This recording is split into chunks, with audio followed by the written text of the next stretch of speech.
Good evening, everyone. Thanks for everyone coming into the gallery tonight, and hello to everyone online. Members of the public are advised the meeting will be live streamed and recorded, and the live stream recording will be made publicly available on YouTube and Council's website. Nillumbik Shire Council respectfully acknowledges and recognises the Wurundjeri Wurrung as the traditional owner of the land on which Nillumbik is located. We pay tribute to all First Peoples living in the Nillumbik Shire, give respect to elders past, present and emerging, and extend our respect to all First Peoples. We acknowledge that sovereignty was never ceded. Councillor Joy, would you like to do the Good Governance Pledge? Thank you, Mayor. As councillors, we are mindful of our civic responsibilities and obligations. We pledge to take them seriously and carry them out with diligence and integrity. We know how decisions we take will affect the people and environment of Nillumbik now and in the future.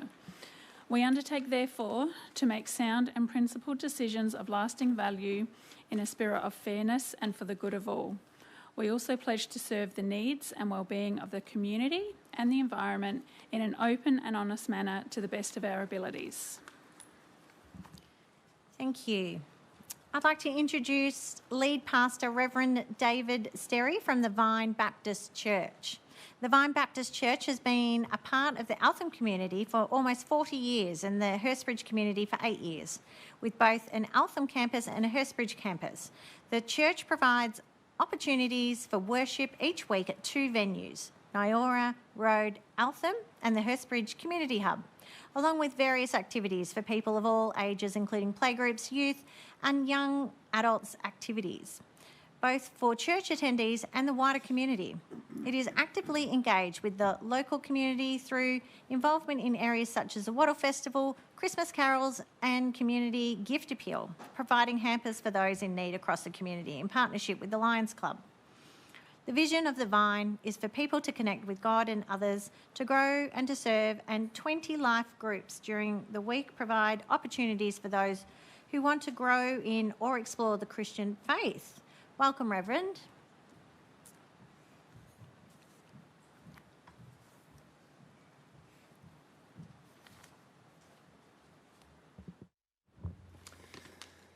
Thank you very much. Good evening. On this day when our state government leadership has been very much in the news, it's our local government leadership here at Nillumbik Shire that I want to lift up before God in prayer as they meet tonight. Let us pray. Lord God, we want to begin by thanking you for this part of the world, country and city of Melbourne that we are privileged to live in. We thank you for its natural beauty. Thank you for its peaceful nature and for its many and varied people who call this area home, as well as for the public facilities that the people of this area are able to access and use. We thank you for those who represent the people of this community on this council, for their active involvement in the community, not just currently, but over some years. We also give thanks for the variety of community groups that are active across the Shire, groups where people gather to connect with others and where people can discover a greater sense of community. We recognise that there will be those who are facing life challenges or cost of living challenges across this community and Shire, and we pray for them. We pray for those who may be vulnerable in various ways, whether it be because of the circumstances they find themselves in, mental health challenges, relationships that are broken down, or one of many other reasons that can bring a heightened sense of vulnerability. We pray for the council as they meet tonight, that you would give them wisdom in the roles and responsibilities that they've been entrusted with. Thank you that you are a God who offers to guide any of us or give us wisdom generously as we ask now for the councillors tonight during their meeting. May there be a spirit of cooperation, of consultation, of consideration, of compassion, but also a spirit of clarity, calmness and courage. May the council be united in purpose with a vision for the future, but also seek to understand as well as to be understood. We pray that they would lead well and listen well, that they would govern with healthy and fair processes, procedures and policies in a way that brings hope for the future, as well as with a spirit of humanity, honesty and humility. Guide their deliberations and their decisions. Give them insight where it may be needed, integrity at all times, and a mindfulness around the impact of decisions on the lives of people across the community. As one of the wisdom books in the Bible, the book of Proverbs states, "Do not lean on your own understanding, but acknowledge him, and he will direct your paths." This is our prayer for the council tonight, that in this shire characterised by many paths and trails for people to walk on or ride on that are surrounded by nature, that the paths that the council take in both their direction and decisions would be directed by you, God. So we thank you for this space. It's been set aside at the start of their meeting for prayer, for acknowledging you and your ways, and bless and guide the meeting and the various items on the agenda for the council to be attentive to. And may the favour of the Lord God be upon not only their time together tonight, but their lives and indeed the lives of people across this Nillumbik Shire. We pray all these things in the name of Jesus. Amen. Amen. Thank you, Reverend, and we really appreciate you coming in tonight. Moving on to, there's no apologies, no leaves of absence, and no declarations of conflict of interest tonight. So we'll move to item 8, the confirmation of minutes. Oh, sorry, we'll move to the presentations. Councillor Demarick, would you like to do the first Wingrove Ward 1?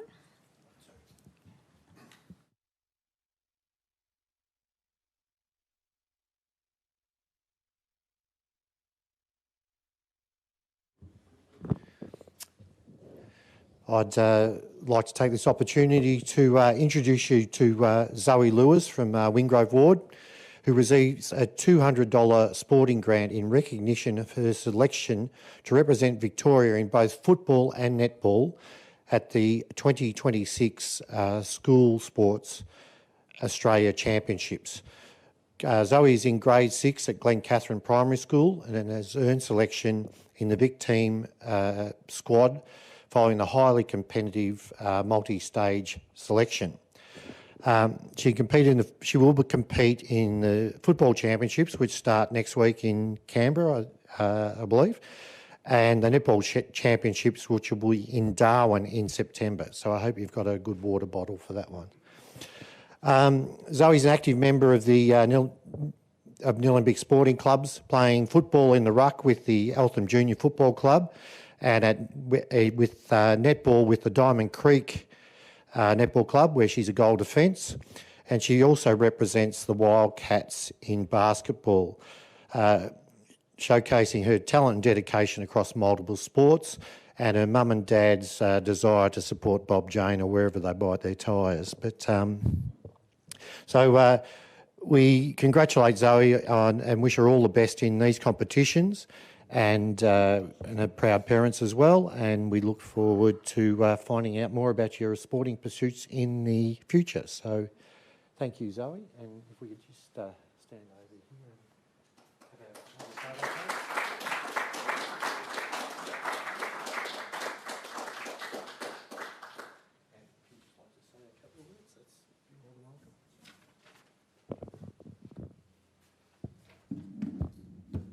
Thank you, Nillumbik Council, for this grant. It will really help me with travel expenses for Canberra.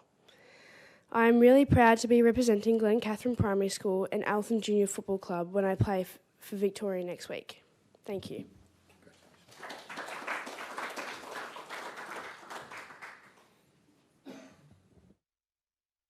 Councillor Joy, would you like to come up?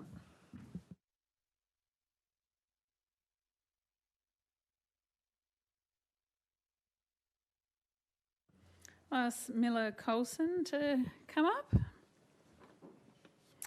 So Miller receives $200 for being selected to represent Victoria at the Under-12 School Sports AFL Championships in Canberra.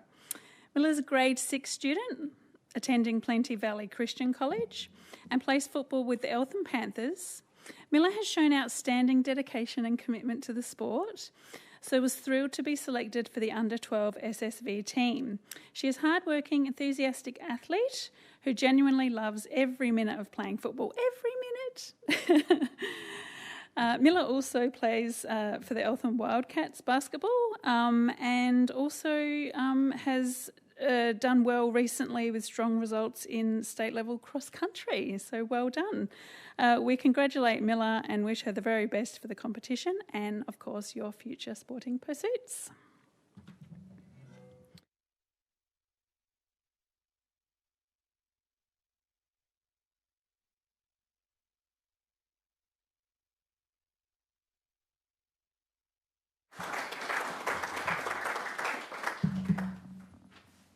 Thank you for giving me this money to represent my school, Plenty Valley Christian College, and my football club, Eltham Panthers, and our state to play under-12 team big football in Canberra. This has made my dreams come true because I've always wanted to play high-level sport. I'll put this money towards flights and accommodations. Thank you so much.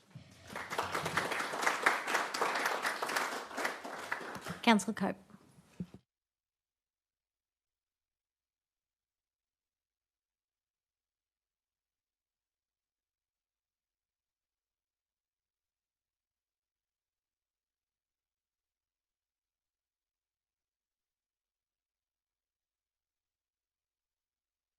There we got it on. All right, thanks, Max, for coming in. Max Sakara receives $200 for being selected to represent Victoria at the 3x3 Hustle Junior National Championships in Bendigo. I presume the hustle is with just three of you playing the half-court basketball.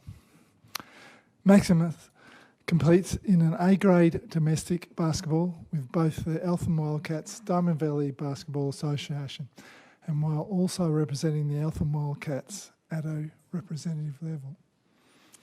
I highlighted of Max's basketball journey was his Apollo Parkways team at the Basketball Victoria State FIBA 3x3 Championships, where they finished second in the state.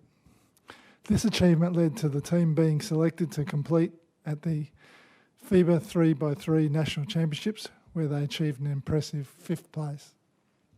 He is passionate about basketball and hopes to continue pursuing opportunities to compete at the highest level of the 3x3 basketball nationality, building on his success and representing achievements. We congratulate Max and wish him the very best for the competition and his future sporting pursuits. Great. Thanks, Max.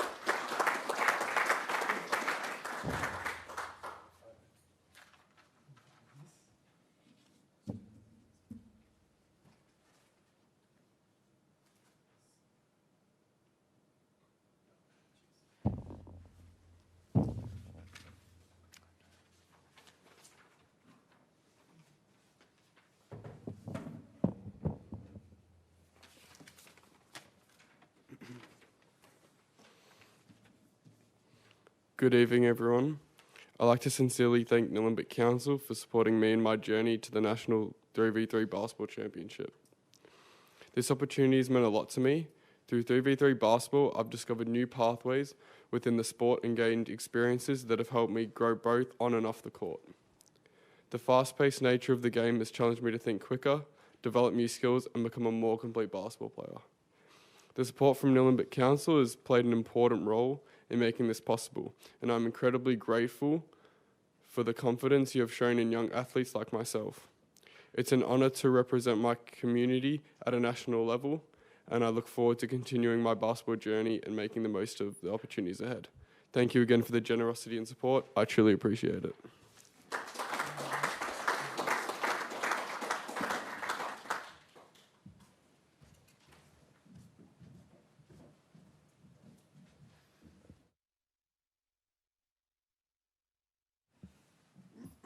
Congratulations to all those sporting grant recipients. Nillumbik Shire Council wishes you every success with your future sporting careers. We're moving on to the confirmation of minutes. Can I have a mover for this motion, please? I make the motion to confirm the minutes per the notes in the council notes. Thank you. Thank you, Councillor Cope. Can I have a seconder for the motion, please? Yes, thank you. I'll second that, Mayor. Thank you, Councillor McKay. I'll put the motion to a vote. All those in favour? Carried unanimously. We have no petitions. However, we do have a large amount of questions so we actually only have 30 minutes allocated to questions. So to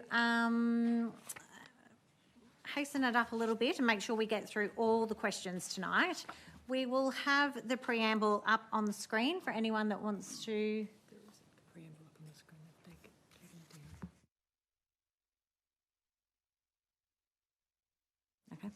Okay, change of plans. We're reading out the preamble.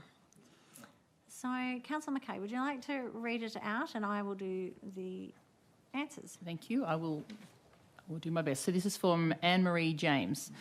And the preamble is, some key connectivity issues are, one, its own residents, I should just say this is about Wattle Glen, its own residents do not have pedestrian access to the Diamond Creek Trail. The only entry point to the Diamond Creek Trail is via Wilson Road. Its residents can only get to the trail by car or by riding on the road. Its own residents cannot safely walk to the trail as there are huge connectivity gaps with no footpaths or safe spaces to walk off-road. For context, this leg of the Diamond Creek Trail was opened in March 2021. For half a decade, this has been an issue. This is not an acceptable long-term solution for our community, with many residents raising concerns and many near misses with traffic, and it fundamentally fails the contingent of our community who many have accessibility requirements. The issue has been a known issue and has been highlighted as part of the Wattle Glen framework, which was adopted by Nillumbik Council in 2024 and in conjunction with the state government. The other connectivity issue is that Wattle Glen residents do not have pedestrian access to their own train station, having to cross a 70-kilometre-hour road to commute to their own station. Earlier this year, a young resident got injured trying to make this journey home from the station and got seriously injured by an oncoming car. Again, this was known and called out as a connectivity issue as part of the Wattle Glen realm framework. The question is, what is Nillumbik Council doing to advocate for pedestrian safety and connectivity within Wattle Glen? Thank you. I'll read the response, which is, Council acknowledges community concerns about pedestrian safety and connectivity in Wattle Glen, particularly access to the Diamond Creek Trail, Wattle Glen Railway Station and safe crossing opportunities on Main Hurstbridge Road. Many of the key locations identified are on state-managed roads, rail corridors and associated infrastructure, meaning responsibility for planning, funding and delivery upgrades rests with the Victorian Government. Council continues to advocate to the Department of Transport and Planning for investment in these priorities, while also seeking opportunities to improve pedestrian safety on roads under its control. In the coming year, Council will develop a walking and pedestrian strategy, followed by a safe pedestrian crossing plan in 2028.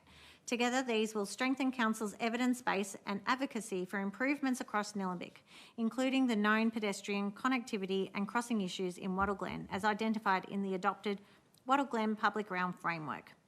In the meantime, Council will deliver pedestrian improvements along Sunnyside Crescent near Wattle Glen Primary School through the TAC-funded Safe Local Roads and Streets program.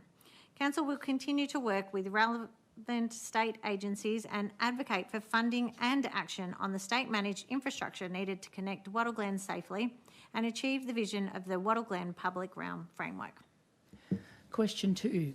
Whilst many of the recommendations of the Wattle Glen Realm Framework relate to state-owned arterials and assets, which may fall outside Nillumbik's jurisdiction, accordingly, Wattle Glen residents would like to know what, if anything, has Nillumbik been able to do to progress any recommendations under this project, and if Nillumbik has advocated for progression of this important project for our community with the state government.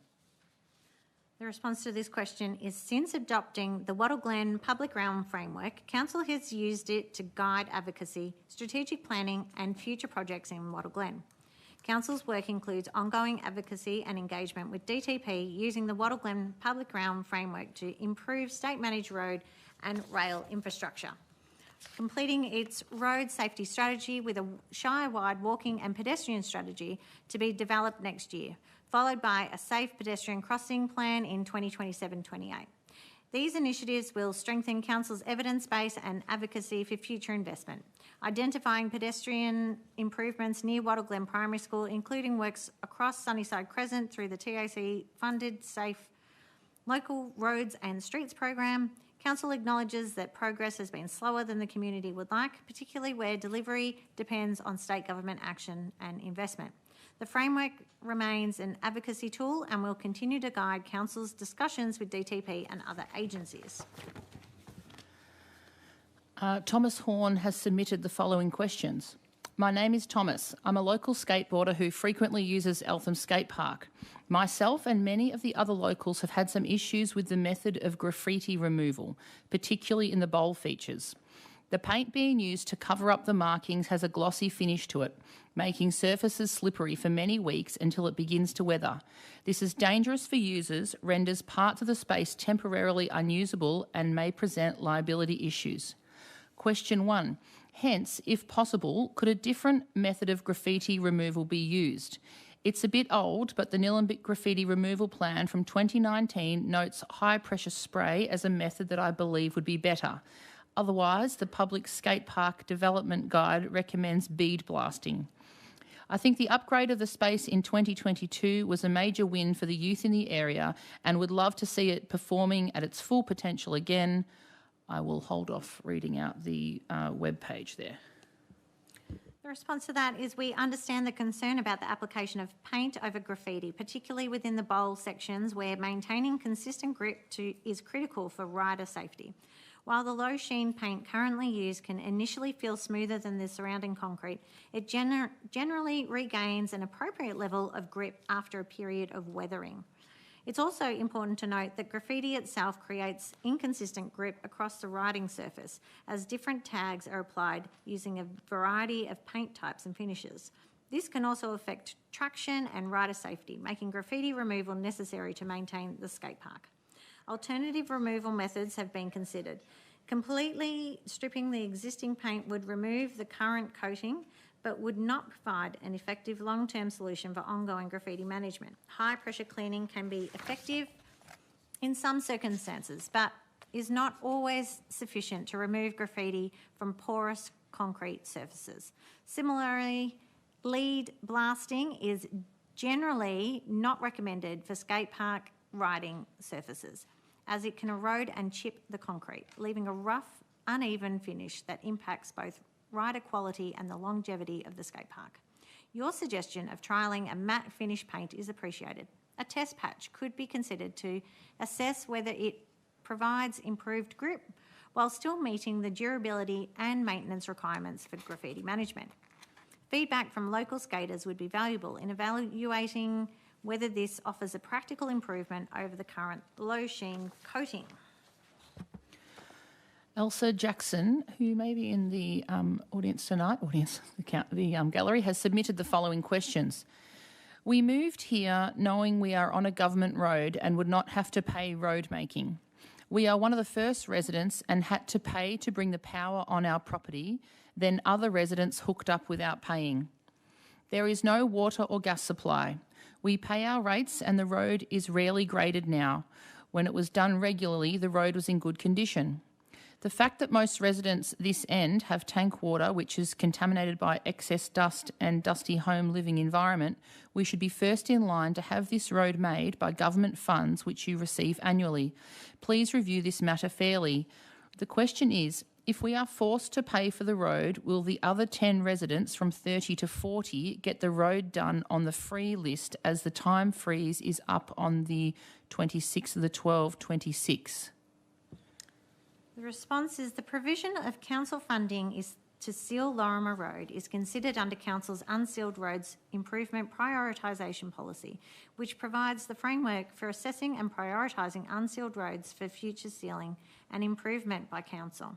The Unsealed Roads Priority List, which is available on Council's website, indicates that Lorimer Road is a low priority, i.e. outside the top 40 roads, and hence not expected to receive Council funding.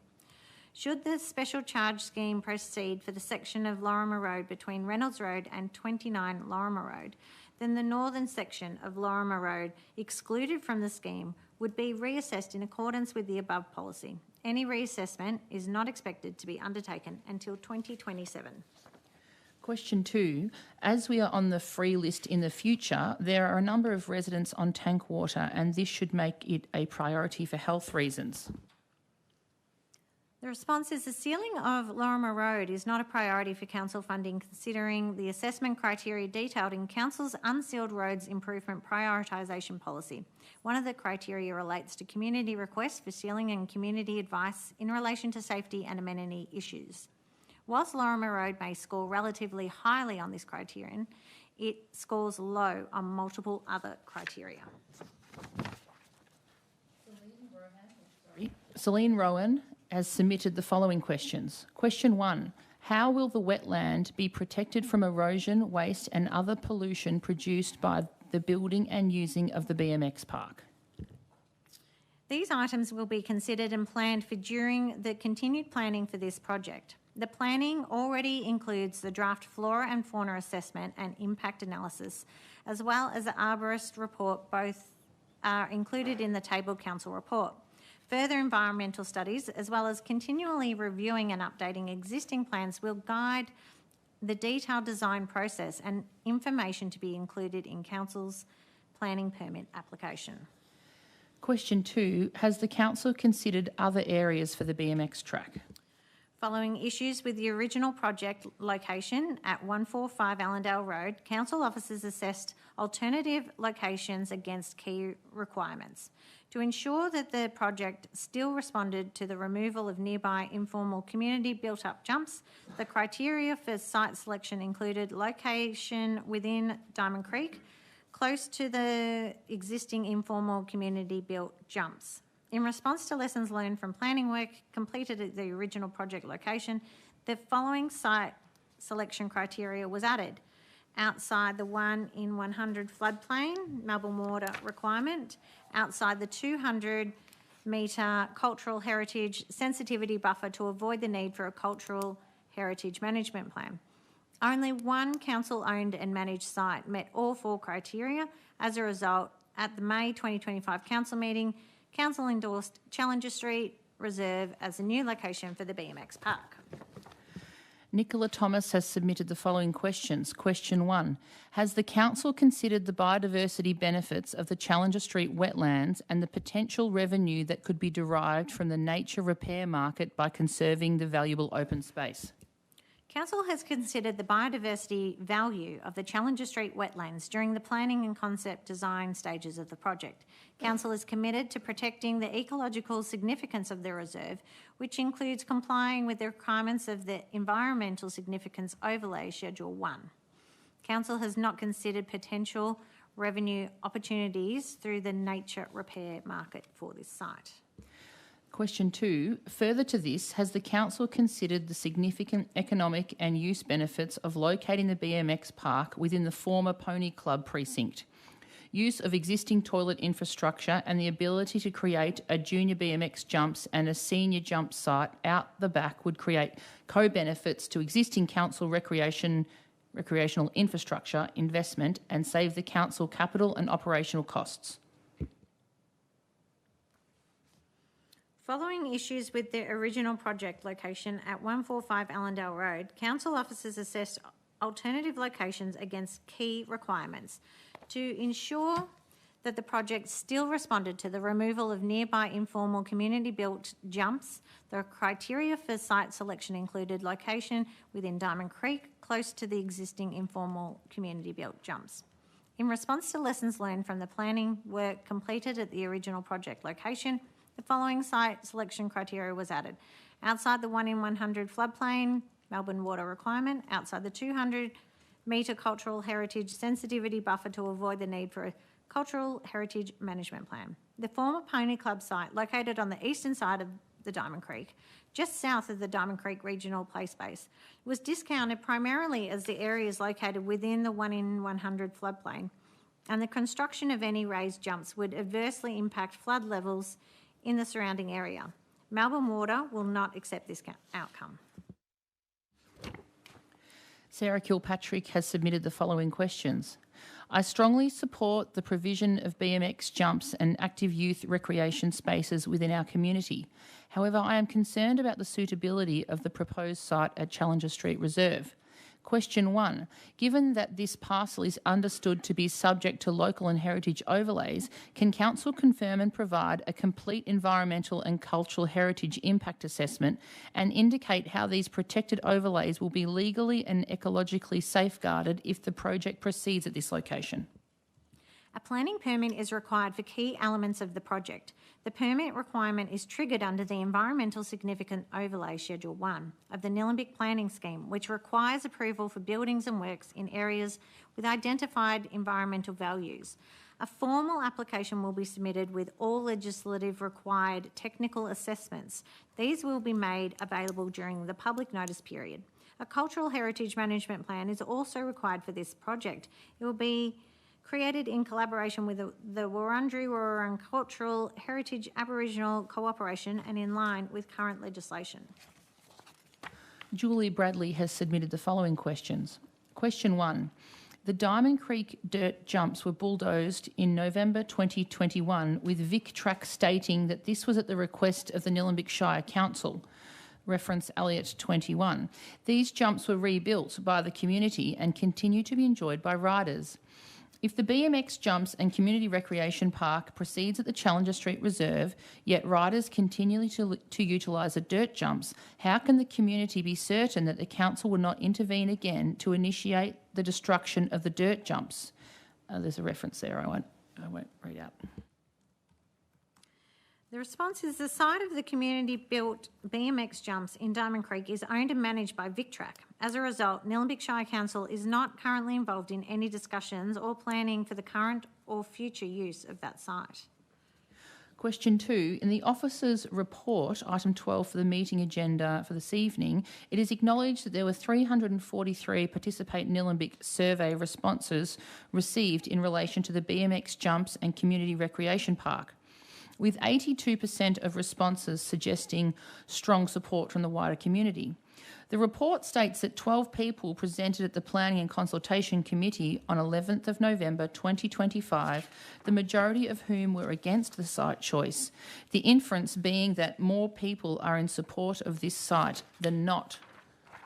To continue, why did the report not include reference to the community petition tabled at the council meeting on the 25th of November 25, where Councillor Joy shared that there were 325 responses, all of which were against the Challenger Street Reserve site? Council acknowledged a petition containing 305 signatures requesting that Nillumbik Shire Council stop the BMX park in the Challenger Street Reserve was presented at the council meeting on the 25th of November 2025. The petition and council resolution are captured in the meeting minutes available on the council website. This report focuses on council's process to seek endorsement of this concept design and to proceed to detailed design. Marinda Gallagher has submitted the following questions. Question 1. Why is council considering building a skate park at the Challenger Street wetlands when the environmental importance of the wetlands is so well understood? Our native plants and animals are so desperately under threat, and there are areas of already cleared land which could be used as an alternative site. The proposed envelope of the BMX park is open grassland with a number of canopy trees. The proposal seeks to retain all canopy trees, and the ecological report will provide recommendations to ensure the proposal responds appropriately to the objectives of the environmental significance overlay. These matters will be considered and assessed at the detailed design and future planning application stages of the project. Question 2. Have all alternative sites for the skate park been properly assessed with all environmental concerns taken into consideration? Following issues with the original project location at 145 Allendale Road, council officers assessed alternative locations against key requirements. To ensure that the project still responded to the removal of nearby informal community-built jumps, the criteria for site selection included location within Diamond Creek, close to the existing informal community-built jumps. In response to lessons learned from planning work completed at the original project location, the following site selection criteria was added. Outside the 1 in 100 floodplain, a Melbourne water requirement, outside the 200 metre cultural heritage sensitivity buffer to avoid the need for a cultural heritage management plan. Only one council-owned and managed site met all 4 criteria. As a result, at the May 2025 council meeting, council endorsed Challenger Street Reserve as the new location for the BMX park. Margaret Jennings, former councillor and mayor, has submitted the following questions. Question 1. Regarding the Challenger Street Reserve proposal, are councillors, CEO and officers aware of a similar smaller scale proposal on this site that previously came to council and which was soundly refused on grounds of potential environmental damage to the creek, negatively affecting habitat for migratory birds and impact on surrounding residential amenities? Council officers are not aware of a previous proposal for this site. Question 2. When will council implement recommendations of previously commissioned reports and surveys regarding the Challenger Street Reserve, particularly rerouting the Nillumbik Farm driveway as suggested from Henry Arthur Drive to avoid use adjacent to wetlands, removing the short U-shaped alternative path section along the creek and restoring the ephemeral creek in the reserve downhill from Henry Arthur Drive? There are currently no plans in place to complete these works. Michael Smith has submitted the following questions. According to Practical Ecology's Flora and Fauna Assessment for the Challenger Street BMX Jumps and Community Recreation Park, the assessment was prepared to provide information on the current site conditions within the study area and aims to ensure that the design and delivery of the proposed development considers the ecological values present. Question 1.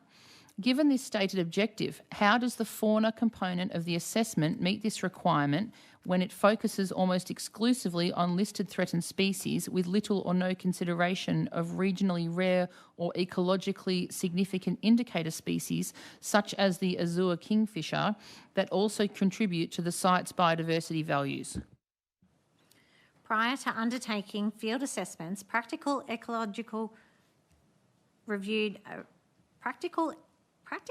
Ecology reviewed a range of relevant data sources and background documents to capture known activity, including Victorian Biodiversity Atlas, Atlas of Living Australia and BirdLife Australia's Bird Data Database, Protected Matters Search Tool, Victorian Government Mapping and associated documentation, VicPlan, and existing reports and studies, including Challenger Street Wetlands, Diamond Creek, Flora and Fauna Assessment and Biodiversity Management Recommendations, and excerpts from the NEROC study.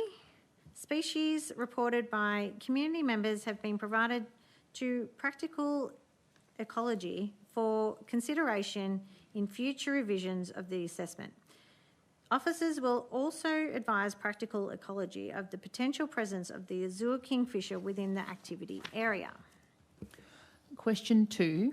Given this stated objective, how does the fauna component of the assessment meet this requirement when it relies primarily on incidental fauna observations and a desktop review without undertaking targeted seasonal surveys at appropriate times of the day and year to detect species with specific behavioural requirements, such as the southern bell frog, which is listed as vulnerable under the EPBC Act? As per previous response, prior to undertaking field assessments, Practical Ecology reviewed a range of relevant data sources and background documents to capture known activity, including Victorian Biodiversity Atlas, Atlas of Living Australia and BirdLife Australia's Bird Data Database, Protected Matters Search Tool, Victorian Government Mapping and associated documentation, VicPlan and existing reports and studies, including Challenger Street Wetlands, Diamond Creek, Flora and Fauna Assessment and Biodiversity Management Recommendations, and excerpts from the NEROC study. Species reported by community members have been provided to Practical Ecology for consideration in future revisions of the assessment. Officers will also advise Practical Ecology of the potential presence of the southern bell frog within the activity area. Wayne Kinraid has submitted the following questions. Question 1. The background paper prepared for councillors, BMX Jumps and Community Recreation Park, states the newly required CHMP process will identify measures to be taken during construction to minimise impact to cultural heritage. Why does the background paper presume a BMX park will proceed to construction when A, the need for a standard Regulation 63 or complex archaeological assessment Regulation 64 is yet to be determined, B, the assessment is yet to be undertaken, C, a CHMP is yet to be prepared in response to the assessment, and D, the CHMP has not been considered by the registered Aboriginal party listed under the Act? The protection and management of areas of cultural significance is a legislative process.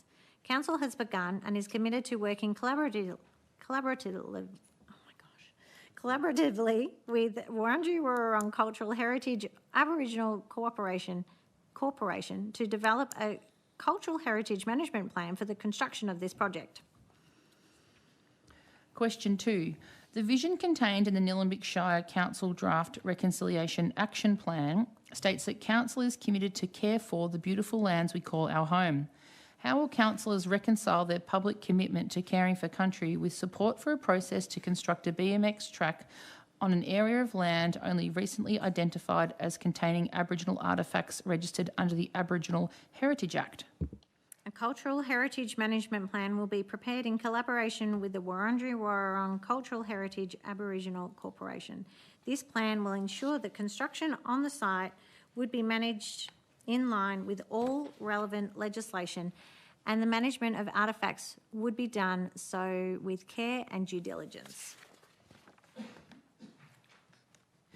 Matthew Atwell has submitted the following questions. Question 1. The BMX Jumps and Community Recreation Park concept design does not include any section or elevation plans showing how the BMX jumps will sit in a landscape, the excavation required to do so, nor impact mitigation for this part of the project. Nor are there plans or mitigation for the heritage sugar gum, subject to LSIO, CHMP, HO and ESO1, and entrance route, subject to LSIO. How can the Nillumbik Shire councillors endorse a concept plan with confidence without seeing these important details in compliance with the overlays? Council's endorsement of a concept plan is required to proceed to further detailed design. These plans will be created and then assessed against the Nillumbik planning scheme as part of the planning application assessment process. Question 2. One of the 4 site selection criteria on the Participate Nillumbik page for the BMX Jumps and Community Recreation Park was cultural sensitivity. It sits beyond the 200-metre offset from Diamond Creek, avoiding areas of cultural sensitivity and eliminating the need for a cultural heritage management plan. Challenger Street Reserve was selected to avoid a CHMP. Aboriginal cultural heritage for this site is previously recorded in NSC documents, the Victorian Heritage Database and the Aboriginal Cultural Heritage Register. Challenger Street Reserve never fitted the previously applied site criteria, nor is it in alignment with the Nillumbik Reconciliation Charter. The BMX project will require significant excavation to build the 2.75 metre roll-in, BMX jumps and other facilities. How can NSC endorse the concept design for Challenger Street Reserve with previously documented records of cultural heritage now requiring a CHMP with confidence that they will not end up having to discard the plan as happened for 145 Allendale Road? Council had previously received written advice from a heritage consultant that the project location did not trigger a mandatory cultural heritage management plan. This advice was subsequently confirmed by the Wurundjeri Wurrung Cultural Heritage Aboriginal Corporation. The need for a cultural heritage management plan at the 145 Allendale Road, Diamond Creek location was a contributing factor but not the deciding factor for the project not continuing at this location. As per the 27th of May 2025 Council report, consultants were engaged to carry out flood modelling and investigation for the site. This required site survey and comparison with Melbourne water flood data. The jumps were modelled and a catchment model was developed to determine pre- and post-development impact. The modelling showed that there was a 15mm increase in flood levels upstream of the site, which impacted residential properties. This was presented to Melbourne Water, who rejected the proposal due to this impact. As a result, the site at 145 Allendale Road, Diamond Creek was deemed unsuitable for the proposed BMX park and a new site needed to be found. Jacinda Brown has submitted the following questions. Question 1. The flora and fauna assessment and impact analysis by Practical Ecology includes only 13 species of fauna. It does not include faunal records of many species I have observed in Challenger Street Reserve, most of which were within the survey area in 2025. I emailed NSC and Practical Ecology with photographic evidence of 30 species in the photo document listed and submitted a total of 38 species, including 3 threatened species, on iNaturalist. This was known by NSC and Practical Ecology, who implied my data would be included in the survey. How can NSC consider the impact of fauna in order to endorse this concept design in alignment with the Nillumbik Biodiversity Strategy 2024 to 2034 and the ESO1 when the FFIA working document does not include species recorded in accordance with points 7, A, 1 and I and B, 26, 27, 28, A and B, and 39 in the agenda for the BMX Jumps 28th of July. The flora and fauna assessment and impact analysis is a draft and will be continually reviewed and updated during the planning process. Species reported by community members have been and will continue to be provided to Practical Ecology for consideration in future revisations of the assessment. Council's endorsement of a concept plan is required to proceed to further detailed design where all studies and assessments will be finalised and then assessed against the Nillumbik planning scheme as part of the planning application assessment process. Question 2. With regards to discussion points 4 and 32, how many Nillumbik Shire residents, including community members, opposed the proposed location at Challenger Street Reserve in the Participate Nillumbik survey and in letters and emails sent directly to the Nillumbik Shire Council? While there was no specification question related to the project location, 66 of the 343 submitters made comment in the open text sections that were unfavourable towards the Challenger Street location. Council also received 5 letters opposing the location during that process and expect a number, if not all, of those to have been sent by the 66 submitters. Rebecca Bosch has submitted the following questions. Question 1. In the officer's report, item 12CM 071/26 for the meeting's agenda of this evening, it is acknowledged that 12 people presented at the Planning and Consultation Committee meeting on the 11th of November 2025 and that the majority of this feedback being in opposition of the location of the project rather than feedback related to park elements.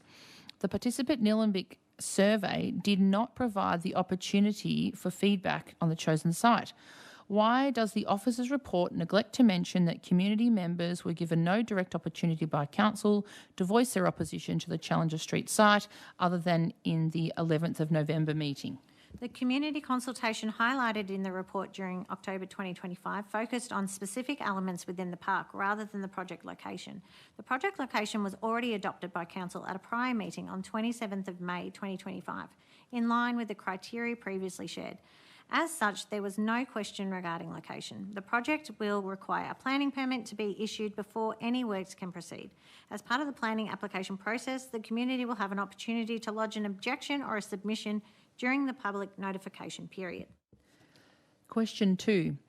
A small number of respondents to the Participate Nillumbik survey opposed the SIC surface, requesting dirt jumps and shovels to be available at the BMX Jumps and Community Recreation Park so that we can build more if we get bored, and made reference to being able to use dirt, often specifically left by VicTrack, at the original dirt jumps so that they could enhance and redesign the jumps that were there.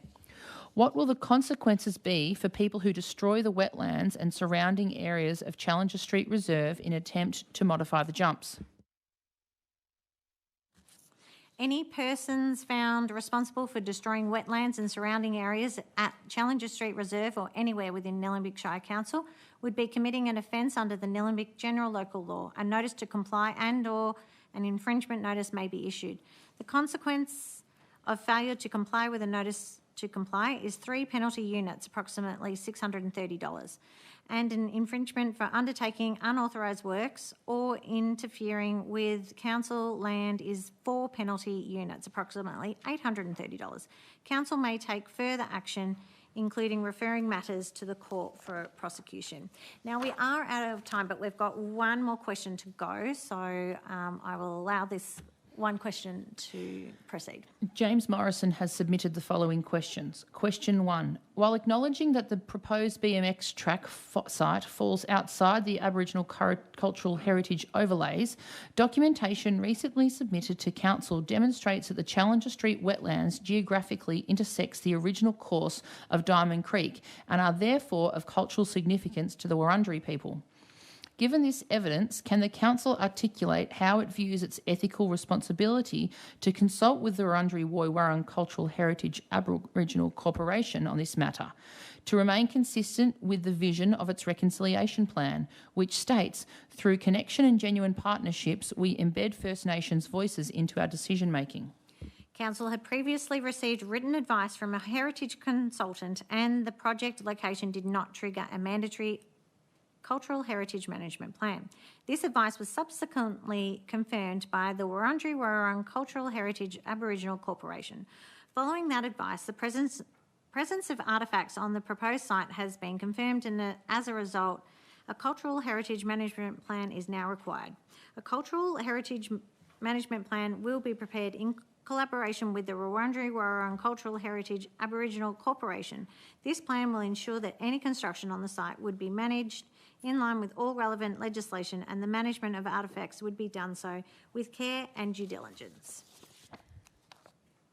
Okay, that is all the questions we have received for tonight. We'll move on to item 11, the reports of advisory committees.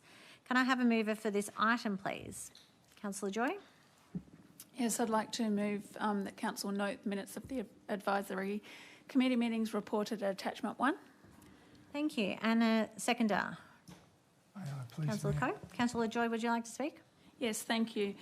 I chaired the Positive Ageing Advisory Committee meeting in early June in Councillor Perkins' absence. I'm not sure where he was off gallivanting, but I thoroughly enjoyed the meeting. One of the key matters discussed was the Beyond Age portrait launch. So this event was held later in June and it saw volunteers from the committee partnering with Eltham High School photography students who all attended a facilitated session where participants, young and old, explored their experience of ageing. The feedback from the day, including the intergenerational aspect of the workshop, was very positive. Photography of participants was completed on the day and were displayed along with the models' younger self-images and special written messages by the Eltham High School students. Overall, that was a delightful event and also a delightful committee meeting. Positive Ageing Advisory Committee, great crew. Thank you. Thank you. Councillor Cope, would you like to speak? Yes, please. I was able to chair the ARTAC meeting in with the presence of John being missing, the chairman, and it was pleasing to say that the advisory committee members were very pleased with the progress and what's going to happen with the west end of the Aqueduct Trail. Thank you. Thank you. Any other councillors like to speak? Councillor Perkins? Yeah, I might just support the motion, but also answer Councillor Joy's question, you know, in terms of where I was gallivanting. I believe I was in Canberra for the National General Assembly, Australian Local Government Association, and encouraged Councillor Joy at some stage to take a week of annual leave from her work and come up to Canberra, where we advocate on behalf of the community to the federal government. Thank you. Thank you. Any other councillors like to speak? We'll put the motion to a vote. All those in favour? Passed unanimously. Moving on to the officer reports. The BMX Jumps and Community Recreation Park Concept Design Endorsement. Can I have a mover for this motion, please? Councillor Perkins? I move that Council Number 1 notes the changes made to the BMX Jumps and Community Recreation Park Draft Concept Plan following community consultation. Number 2 endorses the BMX Jumps and Community Recreation Park Final Concept Plan as per Attachment 1. And a seconder? Councillor Brooker? Councillor Perkins, would you like to speak? Yeah, so it's good to see the BMX Jumps and Community Recreation Park project is progressing. We've undergone community consultation. A draft concept plan was put out. There was wide and broad-ranging responses to that. Generally supportive, as the report sort of says. I believe about, I think it refers about 85% or 82%. We're generally in support, meaning 18% were not supportive. The people that weren't supportive generally didn't like the location, I think it's fair to say. But you know, very, very strong support overall.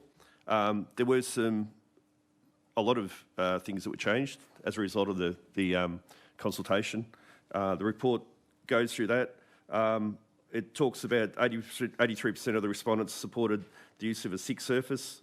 There were minor adjustments made to the path connections between the Learn to Ride and the BMX Jumps. Movement of the waste bins close to the toilets near the Learn to Ride track, near the BMX jumps close to the barbecue. Something that jumped out at me when I first saw the draft concept plan and wasn't too keen on it initially was the shipping container on the site. The shipping container's been removed. Community consultation brought that out as well. So removal of the shipping container, which has been replaced with a landscaped earth berm. The shipping container was originally included for two purposes: as a functional speed control treatment at the end of the run and to provide storage for maintenance equipment. So, yeah, that's certainly a positive. Additional planning has been incorporated to improve amenity and contribute to noise attenuation within the surrounding area, and that might even further increase. There was some initial advice sought from the planning team. Planning permit has been triggered, which was well known because of the environmental significance overlay that runs over it. So a planning permit application for this project will be assessed against the following planning controls: 13.02 bushfire planning, clause 52.17 native vegetation, and clause 65 decision guidelines. So recently there's been a change in terms of the requirement for a cultural heritage management plan, and a cultural heritage management plan is now required because the site's now been registered as an Aboriginal place under the relevant cultural heritage legislation. So the registration of the site as an Aboriginal place changes the project's cultural heritage requirements, and a mandatory cultural heritage management plan is now required. So that might bring on some delays, but you know, advice is that this is not the first CHMP that's been undertaken in Nillumbik. You know, working with the Woiwurrung, Aboriginal Woiwurrung Corporation, certainly won't be the last. Yeah, so broadly, the initial concept plan was very, very well supported. Confident this one would even be more broadly supported if it went out to community consultation, but there's no requirement for that. So happy to move the motion. Probably just budget considerations. Worth noting that the project's jointly funded from the state government, and the state government have committed $2.16 million, and council are contributing $650,000. So great support from the council. This is a much needed community infrastructure project that's been needed in the area for decades. The long-term plan is to try to stop or reduce the environmental damage happening on the creek. You know, that is very high significant area in the creek corridor. This will benefit the creek corridor where there is a lot more native flora and fauna than this site. But you know, we're certainly hoping to please as many people as we can, and I believe it's certainly a positive for the environment locally. So thank you. Thank you. Councillor Brooker? Thank you, Mayor. The report makes public the concept plan that has been modified following the community consultation that was undertaken in October. For those who objected to the BMX park, a number of your concerns have been listened to, I refer you to dot point 8. G, for instance, refers to additional planting and noise attenuation, and the report refers to a mound to increase the ground mass and help screen the track from residential streets such as Oronce Crescent. The modified design has been changed to retain trees 35 and 37 and 39 and trees 49 to 52, all of which scored as having medium or high retention values. 3 trees, 32 to 34, are exotic crabapple trees, and their removal does not require a planning permit under section 52(17) of the planning scheme or under the ESO environmental significance overlay. They are 2 to 3 metres high, and they are described as having medium visual amenity value. The site is zoned PPRZ, Public Park and Recreation Zone, and it is this use and purpose that the reserve is used for currently, both formally and informally. It is not a conservation zone, and recreation encompasses many different activities, from cycling along the Diamond Creek Trail to park run to any and all other types of formal and informal recreation. The project requires a planning permit, and dot point 9 acknowledges the ESO relates to the site, and there will be an opportunity to make submissions and indeed make a presentation to the Planning Committee, which I'm advised may occur in the middle of 2027. Those familiar with council planning processes will know a recommendation is made by officers, and councillors will decide based on their knowledge gained through this process. The Cultural Heritage Management Plan will also inform council, and it may impact construction methods, and it is quite difficult to predict its ramifications. Just to comment on the ESO 1, it does not mean that any development cannot occur. It means that the council must determine if the impacts can be reduced, eliminated or managed in some way or another. Also, the reserve has a history of evolving land use. It's gone from farming, mining, grazing and passive recreation. The mere fact that a site has historic significance, and possibly very historic significance once we get the Wurundjeri perspective, does not preclude or indeed does not guarantee any new uses cannot be made in the future. The project itself is using broad community infrastructure, not only BMX assets, there's paths, landscaping, tables, bench seats. Finish up, please. Thank Councillor you. Brooker. That's it from me. Thank you. Any other councillors like to speak? Councillor McKay?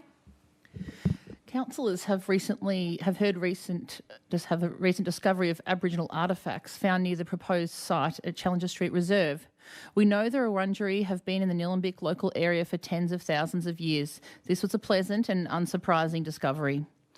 Whilst initially advised by the Wurundjeri Woiwurrung Cultural Heritage Aboriginal Corporation, a cultural heritage management plan would not be required. With this recent discovery of these artefacts, this then changes the process, and we will now be seeking a cultural heritage management plan. I am committed to working with the Wurundjeri and respecting the land of which they are custodians. If the Wurundjeri identify this land as sacred and they do not support the use of this land, I accept and support that. If the Wurundjeri outline what we can and cannot do to show that we are caring for this country, I also support that. I will keenly await the advice of our traditional owners and their cultural heritage management plan for Challenger Street Reserve to see how we can show respect to this land and care for country. I've been seeing and hearing the phrase, good idea, wrong location. We are so lucky in the Shire and Nillumbik. Nature is all around us. I've seen an echidna and a wombat in the general residential zone of Eltham in the last fortnight. And why is nature all around us? It is due to many things, but you can't deny one of the main reasons is the fiercely guarded urban growth boundary. Did you know 91% of Nillumbik land is outside the urban growth boundary and classified as rural conservation zone? This means as a council we need to provide all of our council infrastructure and services for our residents on a footprint of 9% of the Shire. Libraries, pools, activity centres, skate parks, playgrounds, men's sheds. Talk about a municipal challenge. As a Shire, we do some heavy lifting in regards to protecting open space and maintaining 40% of our tree canopy that we're proud of. This plan has no native or Indigenous trees to be removed but added to. It has buffer zones to areas of ecological significance. This is about our community, Nillumbik people and nature living side by side. We want to provide a shire where the health and wellbeing of residents is a high priority. This includes young people. We want to support young people in being active, in finding ways to enjoy being outside and in nature. We don't want to see vandalising highly environmentally sensitive Diamond Creek Bank right on waterways being dug up and trees cut to facilitate jumps on land that does not belong to them or council. We want to provide a great option for our people on council land. Bike recreation should be out in the open and accessible to all. Thank you, Councillor McCain. Any others like to speak? We'll go to a vote. All those in favour? Oh, you'd like to? Consultation on this project has shown broad support, but also strong concerns from neighbours and users of Challenger Reserve who appreciate the uninterrupted open space as it is. To date, I have supported this project in the Chamber and worked closely with officers and Councillor Perkins to finalise this concept design. I have done this for the purpose of allowing investigations to continue. Outside of the planning application process, this is the last time we will consider this matter in the Chamber. As a councillor, I am both a representative of my ward and a steward for the entire Shire. While I see the benefits for the Shire, on this one I've decided to give primacy to those in my ward, those who have entrusted me to represent them. They have told me that this is not what they want for the Challenger Street Reserve. So I will not be supporting this project at this site. Councillor Perkins, would you like right of reply? Yeah, well, that's certainly a disappointing revelation, but, you know, if there's any consolation, I can confidently say that most of the people in Councillor Joy's ward do support this project, and I'm sure we'll see that as this project progresses. That's you know, it's your right. That's a poor decision, but you'll have to live with that. Thank you. Thank you. I'll put it to a vote. All those in favour? Carried unanimously. All those against? No, not carried unanimously. All those in favour? Councillor Perkins, Councillor Brooker, Councillor Cope, Councillor McKay, Councillor Demerick and myself. All those against? Councillor Joy. It's carried. Moving on to the Lorimer Road Special Charge Scheme, intention to declare. Do I have a councillor move this item, please? Yes, can I move? I'll read it out. Actually, it's fairly long. I might move the officer recommendation as per the papers. Thank you. Councillor, second it, please. Councillor Demerick. Councillor Perkins, would you like to speak?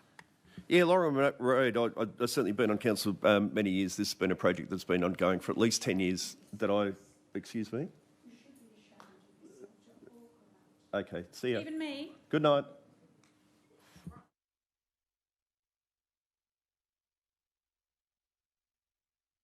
Please continue, Councillor Perkins. All right.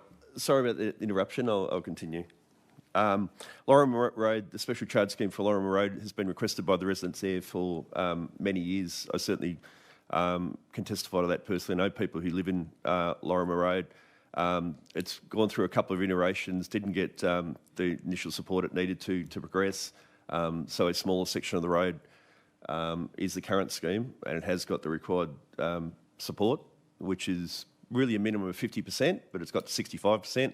Our policy needs 60%, so it's certainly met the legislative threshold of 50 plus 1%, as well as meeting our policy objective, which is 60%. So it's 65%. You know, it's appropriate that council follow its own policy and give public notice of its intention to declare this special charge scheme. It's not the end of the road for this. There is an opportunity to listen to submitters. If people have changed their mind in the meantime, when we get to the PCC, the Planning and Community Consultation meeting, that will be upcoming. I haven't got the date, but it'll be the next one, I'd say. Certainly, if there's overwhelming, there's been lots of changes. council could consider potentially abandoning this special charge scheme. But on the facts that we have available to us at the moment, there is a 65%, there's a formal questionnaire that's been sent out, and that got 65% support. So it's well worth proceeding. The formal questionnaire is the important thing, not a subsequent petition. Let's put it that way. The formal questionnaire is a anonymous formal process, whereas a petition, sometimes people support petitions just because they feel pressured into it. You tend to get the best result for an anonymous formal questionnaire. So anyway, if people come forward and there's enough people that are the ones who are liable to pay the special charge, if there's enough of them, they could convince council to abandon the scheme. But that's work that they have to do. At this stage, it's going ahead. Thank you. Thank you. Councillor Demerick, would you like to speak? Just briefly, thank you, Mayor. Again, I think there's been a lot of work done on this Lorimer Road special charge scheme. Given the amount of unmade roads that are in the Nillumbik Shire, these types of schemes will be coming up for many years. As Councillor Perkins pointed out, there's 40 odd roads which have been considered a higher priority, and I congratulate the Lorimer Road people for getting together and running through this process. It takes a lot of work and a lot of community organisation to get one of these to that level. And again, it takes a lot of resources from within the council then to activate it. Unfortunately, this one has taken a while and has seen a significant rise in expense, and we understand that's not ideal for most people.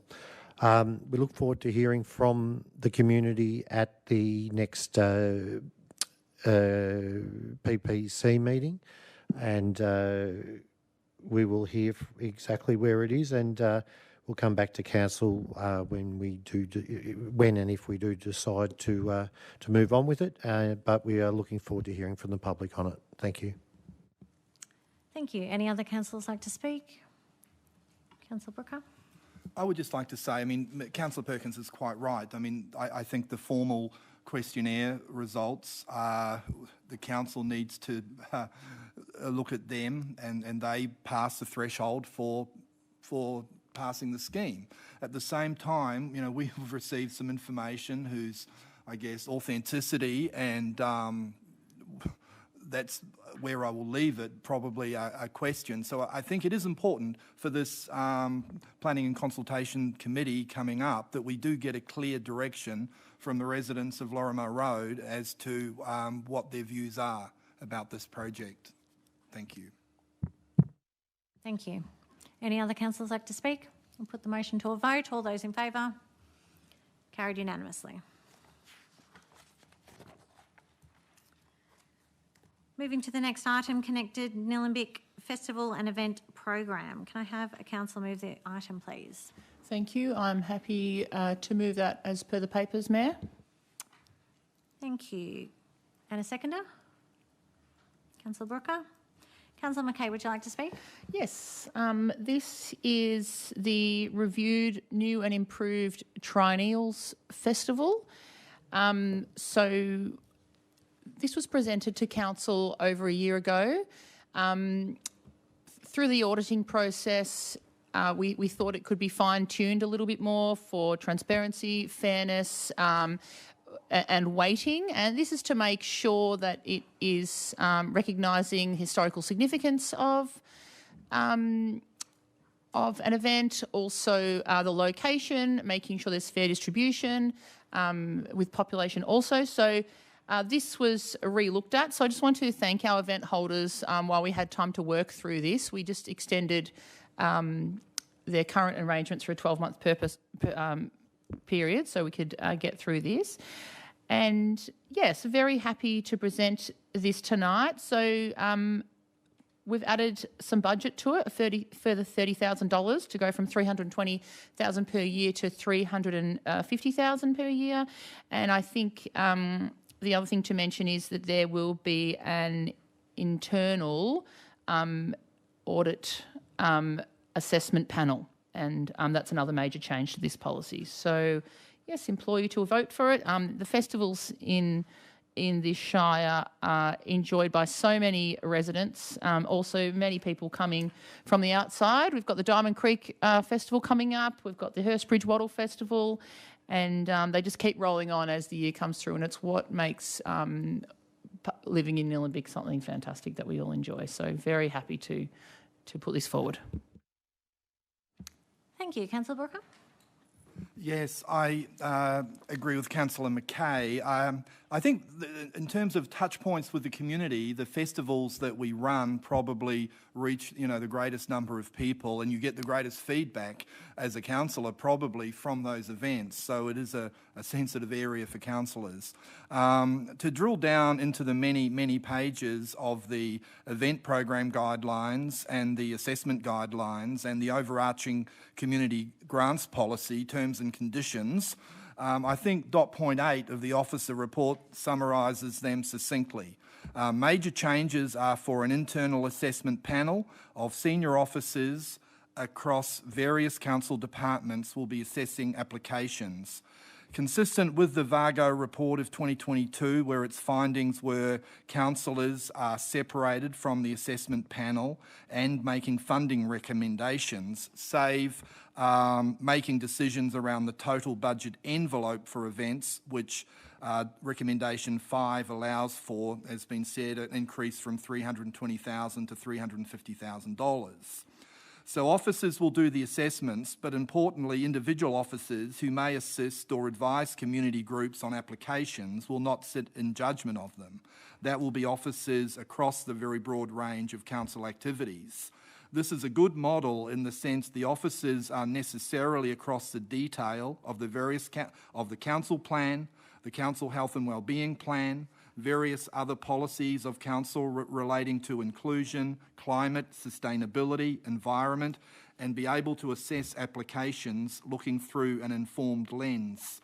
Other changes I support include a balanced geographic location. I note in the guidelines, Plenty, Yarrambat and Greensborough are included as priority areas, given these locations are listed for supporting the activation of those township areas. So the onus is then on known community groups in those locations to check out the guidelines and make a determination of if some financial support can deliver an outcome that meets their own objectives along with meeting the needs of the wider residents of Nillumbik through our various policies and strategies. I note an additional 10% in the assessment criteria is there to support a balanced distribution of events across Nillumbik.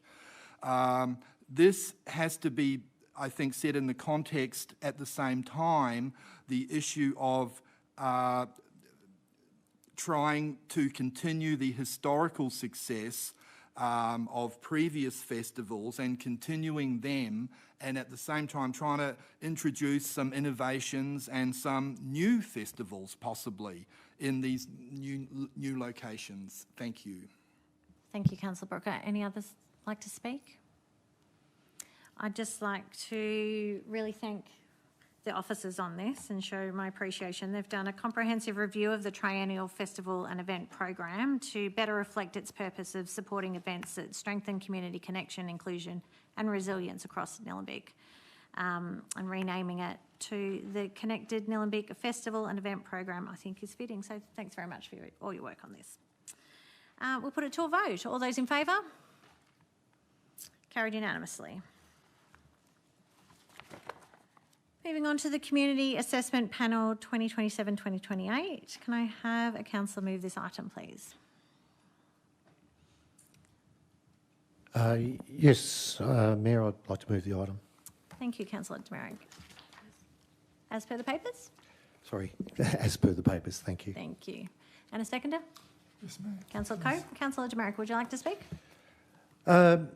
Just in saying it as to the equitable distribution of funds, It's important to have a non-biased, strong community component to this, and I think that this process sets that out well.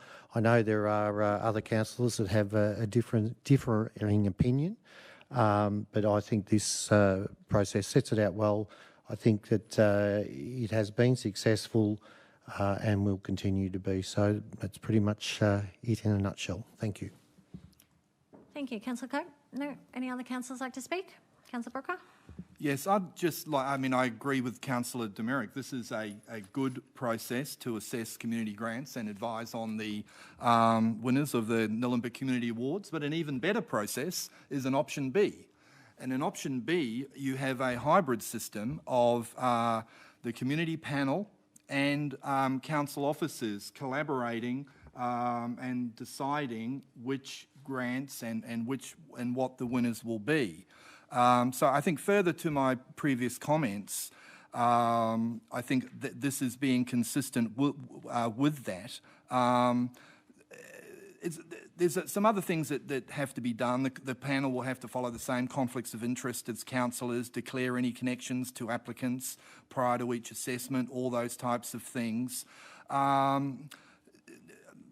I would say that the hybrid panel means that officers, are really kind of in the room, I suppose. I mean, I often say, officers advise and councillors decide, and on many occasions I've found their advice sound, even-handed, well thought out. So I'm actually elevating councillors in this kind of process.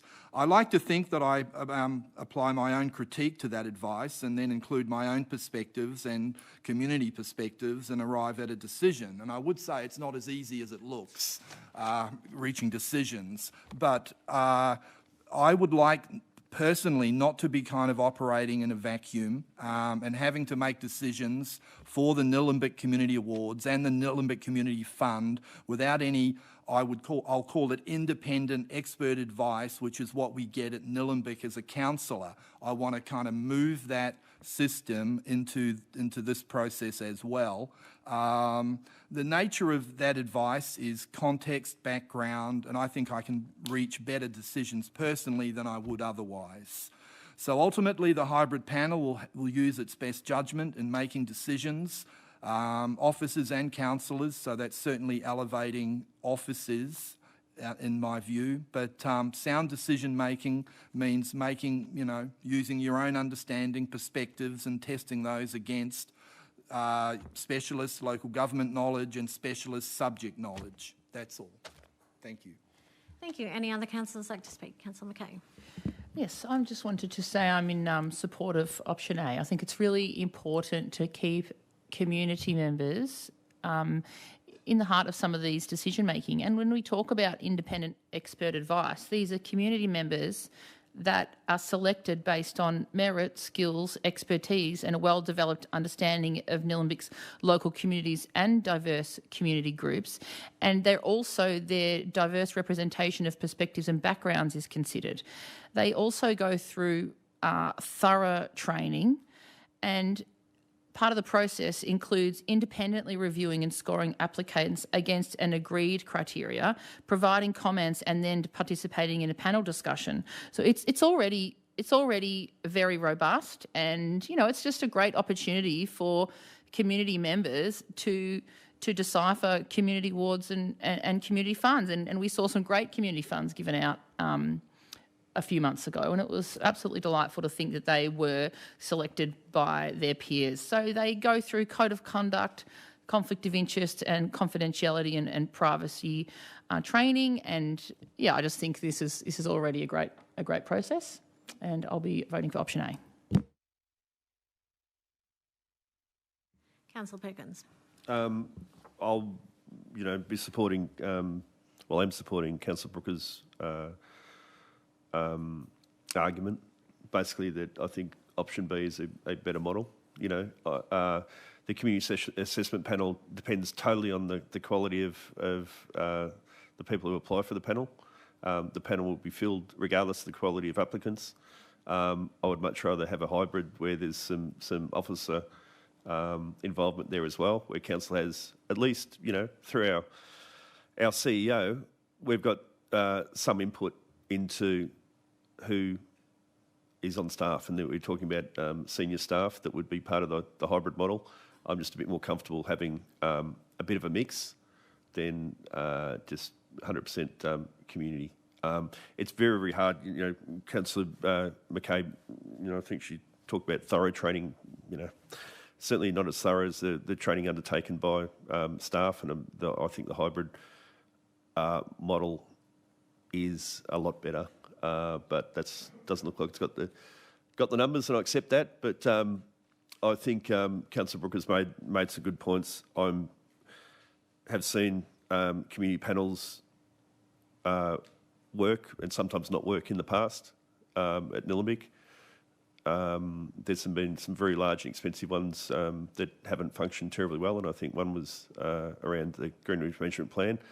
That was a horrendous process we all went through, where it was a community panel that were really advising council on how to proceed, and we would have been better off using our own officers and our own insights to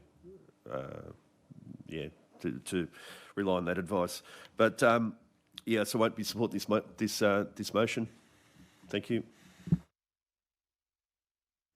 Any other councillors like to speak? Councillor Joy? I'd support Councillor Brooker on option B as well, for many of the reasons already stated. Thank you. We'll put it to... Sorry, Rod, a reply. Oh, sorry. Obviously, being on council so long, your memory could get a little bit skewed. So I find it extraordinary that you could compare this to the Green Wedge management fiasco. But you know, again, I think it's a solid process. The bringing officers in, you know, it sounds like if it's officers you like the way they think, then that's a good thing. If you don't like the way they think, then it's not such a good thing. And it's the same with panels.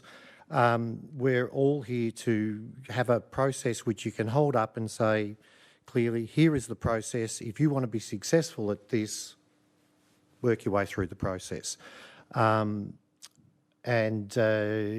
Just because we don't like the decisions of a group, it's the same as if people don't like our decisions. So, you know, you can keep adding bits and stacking it so that you'll get the decision you want, but our job is to have a process and oversee it that is clear, fair, and the waters can't be muddied. And I think option A is the best way of doing that. Does it have its faults? Yes, but don't all of our processes have faults?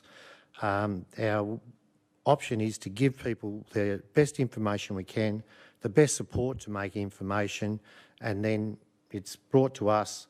If we don't like it, we can send it back and say, please consider these options. But I think keep it simple, keep it as it is, and it's been very solid. And I vote that we continue to, well, I'm intending to vote that we continue to stick with that process. Thank you. Okay, I think that's everyone. We'll put the motion to a vote. All those in favour? Councillor Cope, Councillor McKay, Councillor Demerick and myself. All those against? Councillor Brooker, Councillor Joy, Councillor Perkins. The motion is carried.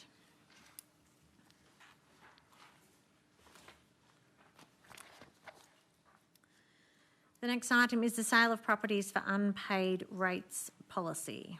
Can I have a mover for this item, please? Councillor Perkins?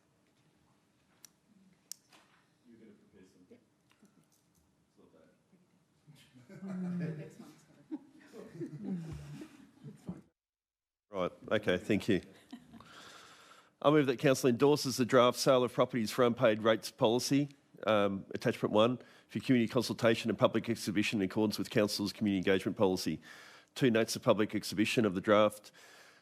Sale of properties, sale of SURP, whatever that, SRURP, sale rates, unpaid rates. What is it? So, yeah, right. Anyway, sale of properties for unpaid rates policy, CPURP, not CRURP, SPURP, not SERP, for a period of 21 days, commencing 28th of August commencing in August 2026. Notes that any person who makes a written submission in relation to that thing, the SPURP, SPURP, and requests to be heard in support of this submission will be heard at a future Planning and Consultation Committee meeting, receives a further report following the consultation process, considering community feedback and presenting the draft sale of properties for unpaid rates policy for final consideration at a future council meeting. Nice one. Can I have a seconder for that? Councillor Joy. Councillor Perkins, would you like to speak? Yeah, so broadly, council was briefed on this policy a week or two back, and really the discussion resolved around, you know, what's the threshold for potentially putting a property on the market to reclaim unpaid rates. You know, that's a debt that runs for 3 years or greater. And we're talking larger around the threshold being $7,500 as was the officer recommendation, and there was concern about whether that was too little or too much. Reading further into the policy in the last couple of days, something which jumped out to me big time was there's another section in this policy that talks about bankruptcy. Initially we understood that if you owe council a debt and it's been greater than 3 years, as long as you're not suffering hardship or financial hardship under the policy that's going to be put forward next, which is the rates financial hardship policy, as long as you're not suffering from hardship or financial hardship, and you let council know of that matter, council won't seek to sell your property. They also won't seek to sell your property if it's your principal place of residence. Yeah, which I thought all well and good. But then when I actually read the policy in more detail, it indicates to me at least that council won't necessarily and won't look to sell your property while you're living in it. They will just try to make you bankrupt. So that's the policy. I just read the words on the page. That's what the policy looks like to me. It was said in the report under community consultation or community engagement, which also, red flag. No formal community engagement has been undertaken. However, the policy reflects community expectations regarding fairness, accountability and equitable contribution to council revenue.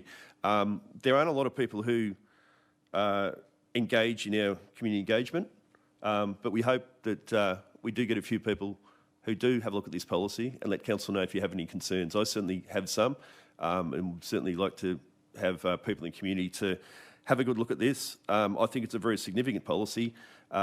It's based on powers that the state government give us through Section 181 of the Local Government Act. I think it is Section 181 of the Local Government Act. But there's other bits that we've thrown in, or the officers have thrown in at least anyway, and that bankruptcy one is a big one, I think. So I don't believe there's any other municipality in the state that have this bankruptcy clause apart from Mornington Peninsula. So I could be corrected on that, but I think that's the status quo. That's what the robot told me in AI. So it must be right. But I think this has to go to community consultation to get people to have a look at what we're doing here, and it looks to me like a bit of an overreach. So I was concerned about if you owe $7,500, council can apply to have your property put on the market and reclaim that money, which seems, breaking a walnut with a sledgehammer. And we were put to ease somewhat by saying, well, we won't try to sell anyone's property that they're living in, but when read the policy, it talks about bankruptcy instead. So they're my concerns. May or may not be shared by council, but I'm sure that council will support the notion that a policy as important as this should go to community consultation, and we can be better informed and make better decisions by listening to our community and listening to what they have to say. there might be one or two people in the gallery that might be interested in making a submission to this. Be interested to see how many submissions we get more broadly. Thank you. Thank you, Councillor Perkins. Councillor Joy, would you like to speak? Yes, thank you. So just to say that I share Councillor Perkins' concerns regarding the bankruptcy clause, and I also raised concerns about the threshold value of $7,500. So encourage members of the community to have a read of this through the consultation and put forward your thoughts on those aspects and others also. Thanks. Any other councillors like to speak? Councillor Demerick? Well, I agree with Councillor Perkins' sentiments. I think he has glossed over it and he might be looking for a front page story. If you read through the policy, there is a number of hurdles that you would have to cross before you get to that, which means continually not engaging for years on end, for not paying, and then you have to move through all of those steps. So it's not just, you owe $7,000, you're bankrupt. And the point of getting to bankruptcy, again, is a long process and no one wants to go down it. But I think you've got to have a situation, to be fair to everyone, where people cannot just choose not to pay rates because I don't feel like it. And sometimes you've got to have consequences, or else you just go, I don't pay my rates, who cares? And nothing happens. So there has to be consequences if we're going to be fair to everyone in the community. And so I think this is well thought out, but I do agree that it won't hurt to go to public consultation and find out what the community does think about it. Thank you. Can I just ask for a clarification from officers? In terms of there being no consequences for someone who doesn't pay their rates, is that that's new to me? I think Councillor Jumerich's been on council for a little while. I think Councillor Jumerich knows that that's a debt that doesn't go away, but can we have perhaps the CFO to tell us about the consequence currently of not paying rates? Yes. Valente, you're able to answer that, please? Thank you for the question and through the chair. Currently, what we are doing for the unpaid rates, we are sending reminders. Currently, the Section 181 is in the Act.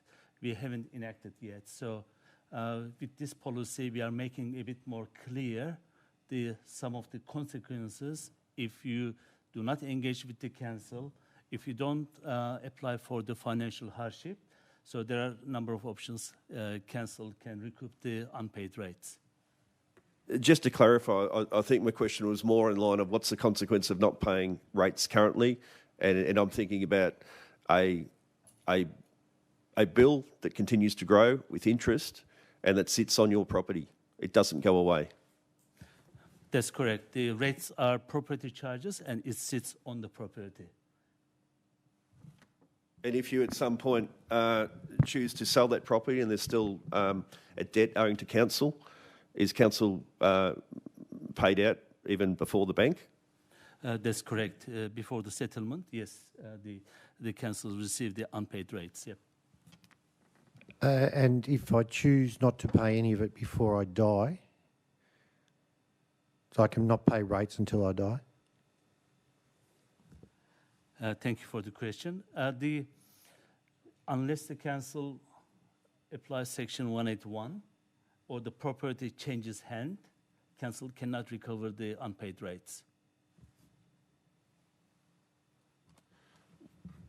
If Councillor Jumerich was to pass away... Councillor Perkins, would you like to ask... No, if Councillor Jumerich's worried about passing away and not paying rates, but if Councillor Jumerich was to pass away, wouldn't council eventually get the money out of Councillor Jumerich's estate? Or we're saying the debt goes away with Councillor Jumerich? No, the debt is on the property. If the property is transferred to somebody else, then the outstanding rates are settled. Thank you for that clarification. I think Councillor Jumerich's we could go on for this family forever. might wear it. Peter, in respect to the meeting, I won't continue any further, but there's a number of other, we could continue on with this. Would any other councillors like to speak on the item? We'll put the motion up. Councillor Brooker. Thank you. Look, this policy, I think, procedurally, I agree that it ought to go to community consultation, and now it is going. It will be, again, intriguing to see what the community makes of this policy. I would say it seems to me that what this policy, it reminds me of kind of, I think the phrase in The Art of War, speak softly but carry a big stick. That seems to be kind of the underlying message here, and we'll see if that really works out. Thank you. Thank you. We'll put it to a vote. All those in favour? Carried unanimously. Moving on to the rates financial hardship policy. Can I have a councillor move this item, please? Councillor Perkins. Yes, I'll move that Council adopts the updated rates and financial hardship policy as per attachment 1. Number 2, notes that the policy A supports ratepayers experiencing financial hardship through structured payment arrangements and assistance measures and aligns with Council's legislative obligations and strategic objectives relating to financial sustainability and community wellbeing. Can I have a councillor second the motion? Councillor Brooker? Yes. Yep. Councillor Perkins, would you like to speak? Yeah, so this policy is a bit more palatable in its current form, and I think it is worth adopting. Really, it mirrors the state government requirement that council, go easy on people who are suffering financial hardship or suffering hardship, and they notify council of such hardship or financial hardship. That in those circumstances, council won't proceed with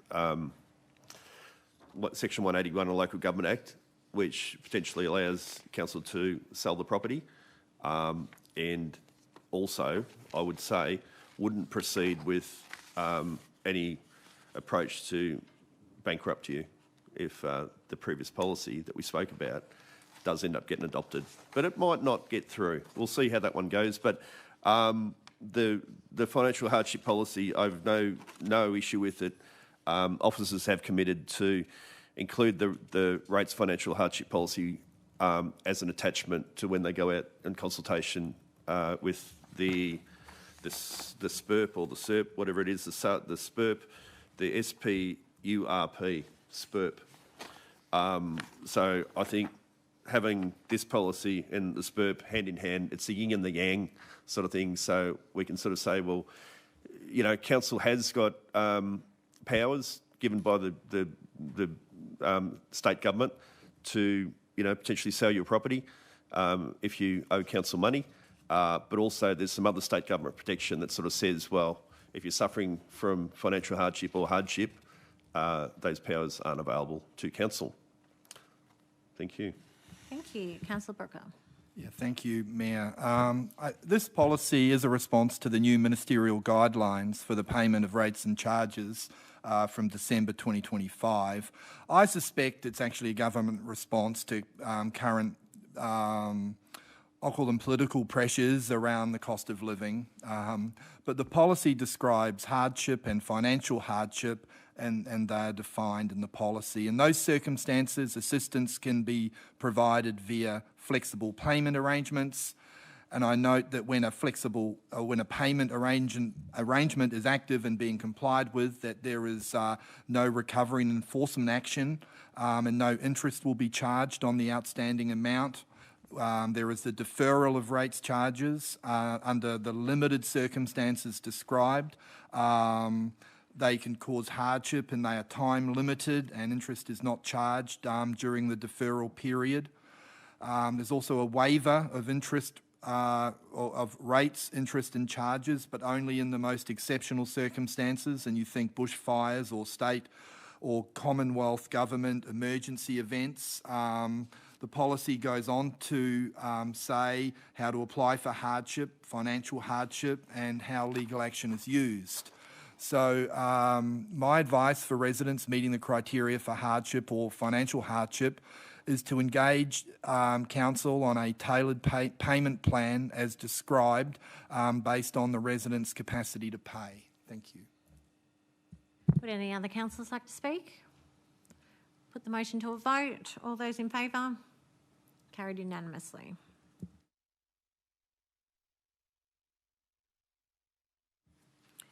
Next, we have the Audit and Risk Committee member reappointment of John Watson. Can I have a councillor move this motion, please? Yes, thank you, Mayor. I'm happy to move this as per the papers. Thank you. And a seconder for the motion?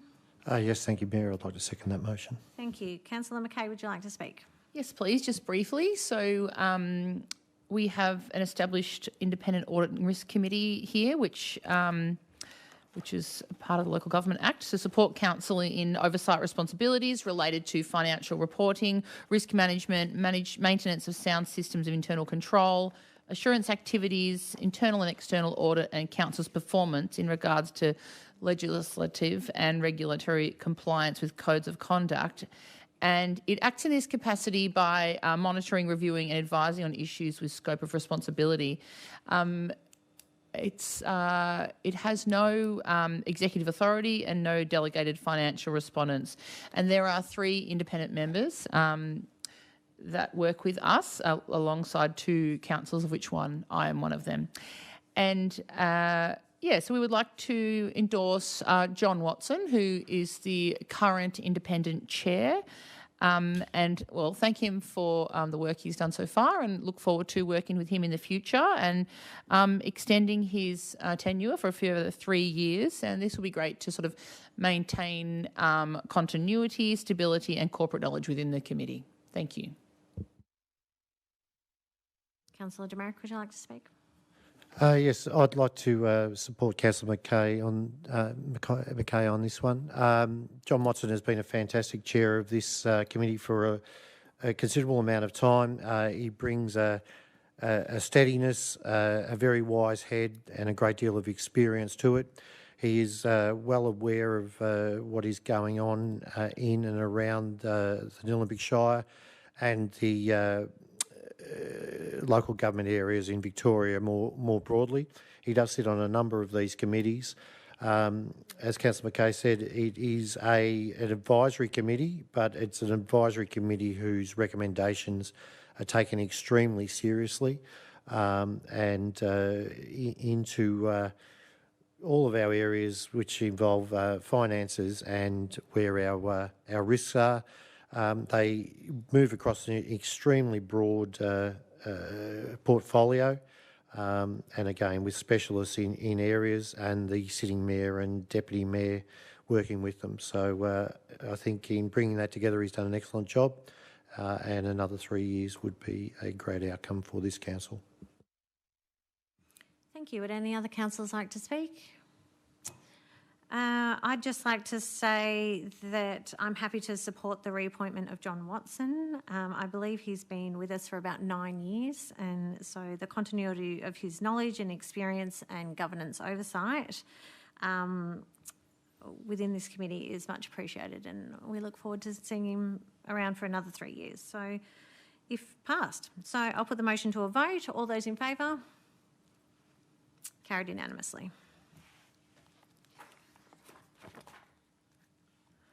Next, we've got the Instrument of Appointment and Authorisation, Planning and Environment Act 1987. Can I have a councillor move this motion, please? Yes, Mayor, may I make the motion?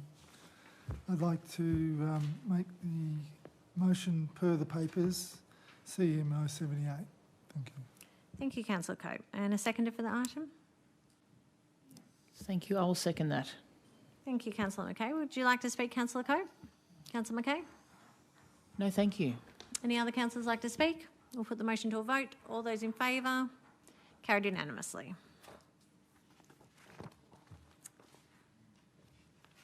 Next, we have the tender report, contract 2526-146 Yarrambat War Memorial Change Rooms Development. Can I have a councillor move the motion, please? Councillor Brooker? I move the motion as per the papers. Thank you. And a seconder? Yes, Mayor, I'd like to second that. Thank you. Councillor Brooker, would you like to speak?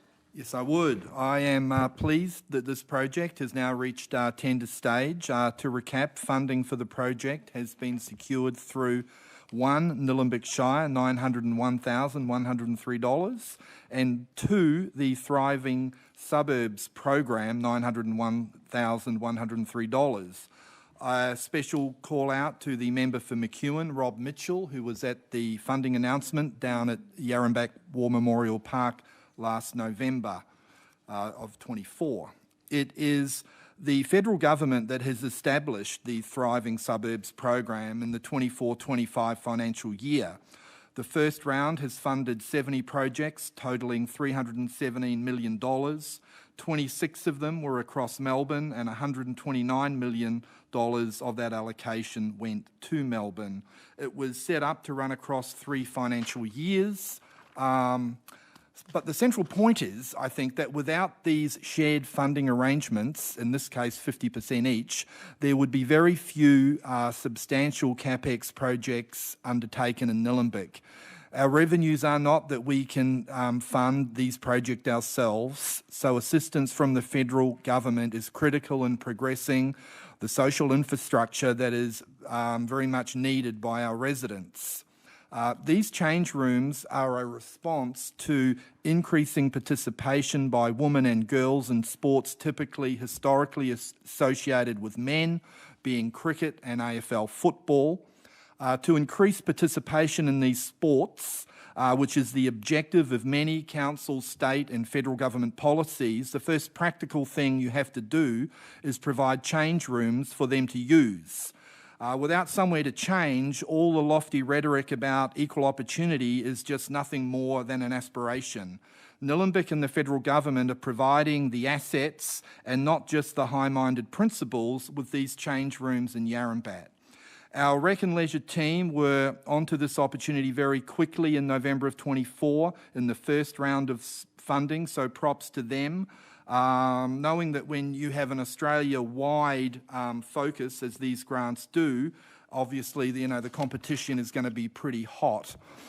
I should say that announced in the 26-27 budget was the news that we now have a 4-year funding package of $781 million, where the money will be split among the Thriving Suburbs program and Growing Regions program. So there may be further opportunities under these programs for Nillumbik. Suffice to say, I think one of our tasks is to maximise the opportunities that are available to us based on need.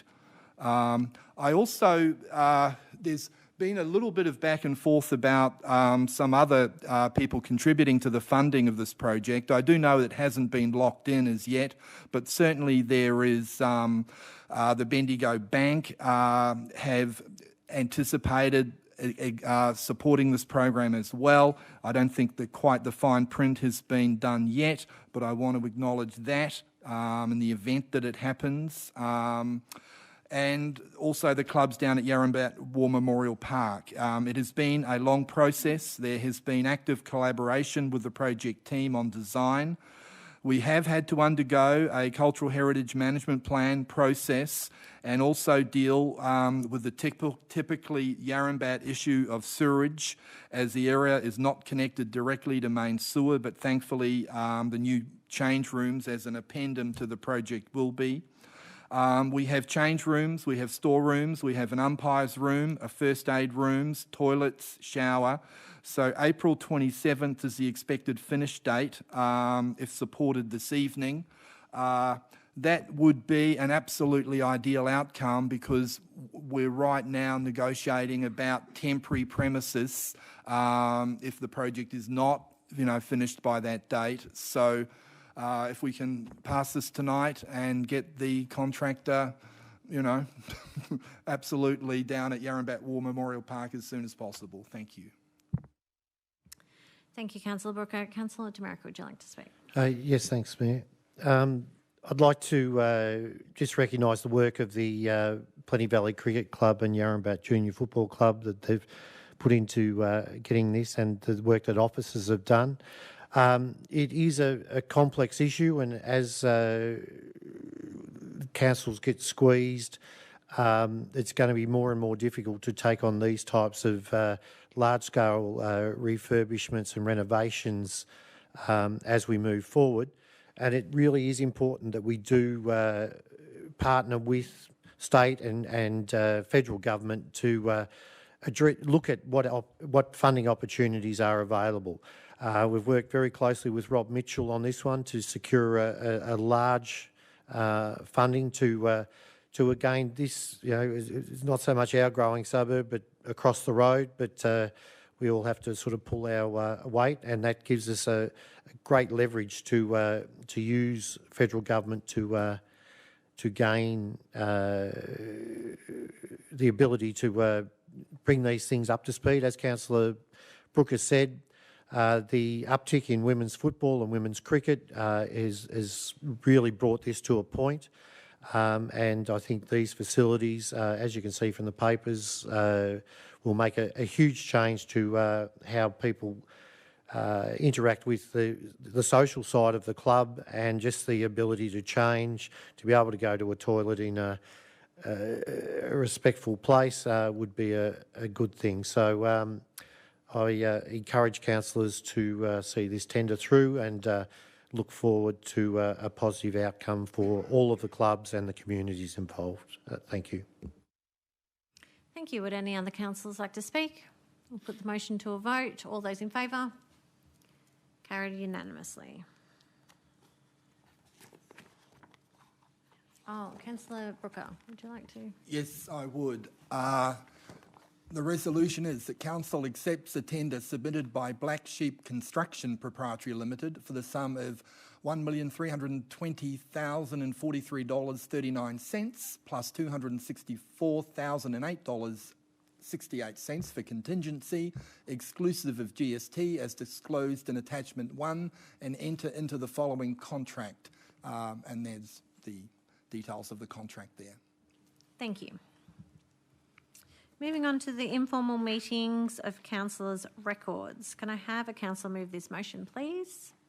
Yes, Mayor. May I make the motion for the informal meetings, council meeting number CM080. Thank you. Thank you. Can I have a seconder for the motion, please? Yes, I can second that. Thank you, Mayor.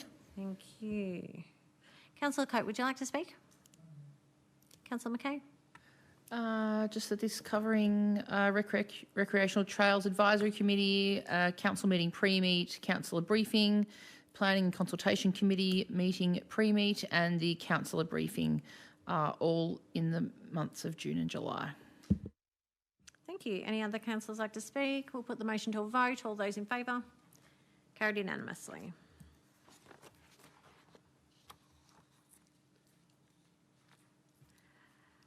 We have no notices of motion. We have no... Does anyone have any delegates' reports?